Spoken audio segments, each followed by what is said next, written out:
Bonjour et bienvenue chez Megahertz Shop. Aujourd'hui, je vous présente le Microtik Wireless Wire Cube Pro. Donc, c'est un pont Wi-Fi en 60 GHz avec un backup en 5 GHz. Sur notre site, c'est l'article 2481. Donc, ce kit est composé de deux antennes, des Cube Pro 60 AC, deux antennes qui sont préconfigurées. Vous n'aurez qu'à les brancher, les orienter l'une vers l'autre et la liaison sera établie automatiquement.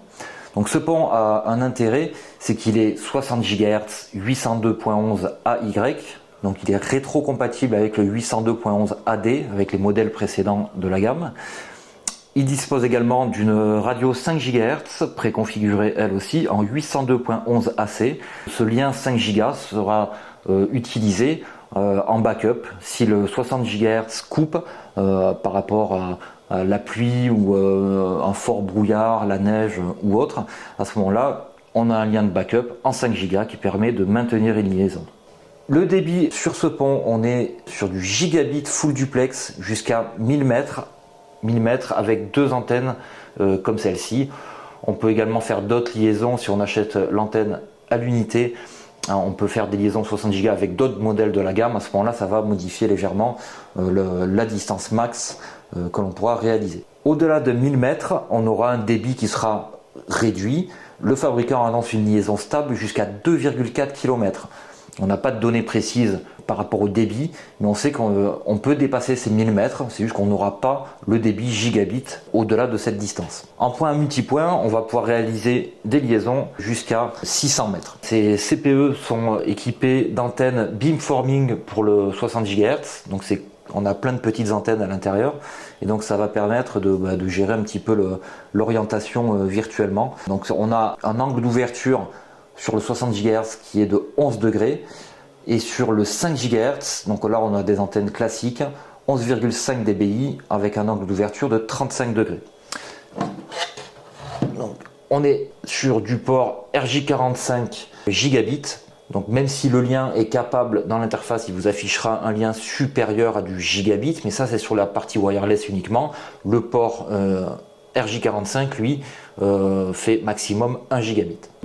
Maintenant, on va déballer donc, la deuxième antenne, parce qu'on a souvent, on a eu quelques fois en tout cas, la question. Donc quand vous sortez l'antenne de sa boîte, ce qui est bon à savoir, c'est que l'antenne doit être installée comme ça, comme sur les photos sur le site du fabricant ou sur notre site web. La casquette, elle est vers le haut et elle dépasse devant. Pourquoi je dis ça? Lorsque vous déballez le produit, donc ça c'est juste pour gagner de la place dans l'emballage. On voit que la casquette elle n'est pas en place, elle est orientée vers l'arrière, c'est juste pour faire un format plus compact dans le carton. Donc ça, tout simplement, vous le déclipsez. Ensuite, on prend comme ça et on le reclipse dans le bon sens. Voilà, casquette sur le dessus et elle doit dépasser devant. Voilà, donc ça c'est le piège, on l'a déjà eu plusieurs fois. Voilà.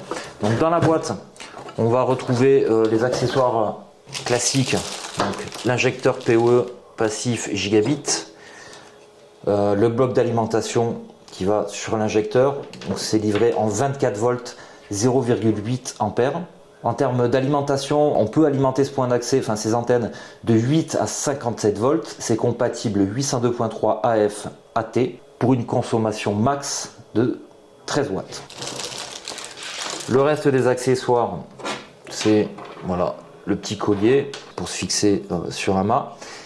Ici, important aussi, on a le petit capuchon à l'arrière. Ici on a donc l'entrée de câble ici avec un joint silicone et un système de presse étoupe. Quand on resserre, ça va venir serrer le câble pour empêcher toute entrée d'eau. Et ici sur la partie filetée, ici ça se visse et on voit qu'ici on a un joint torique, pareil, pas d'entrée d'eau possible ici. Voilà, donc si on serre ici correctement, on a le joint torique qui fait étanchéité. Ici on serre correctement autour du câble, on a le joint silicone qui fait étanchéité. Et toujours, si la casquette a été installée à l'endroit, casquette vers le haut, la partie fixation vers le bas et plus aucune entrée d'eau possible. Ici la partie, ça c'est la base fixation pour se mettre sur un mât. Donc ici, la partie mât avec le collier qu'on fait passer dedans. Et on vient serrer ici. Ça va permettre de...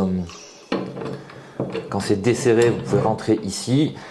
Et là, vous serrez pour bloquer.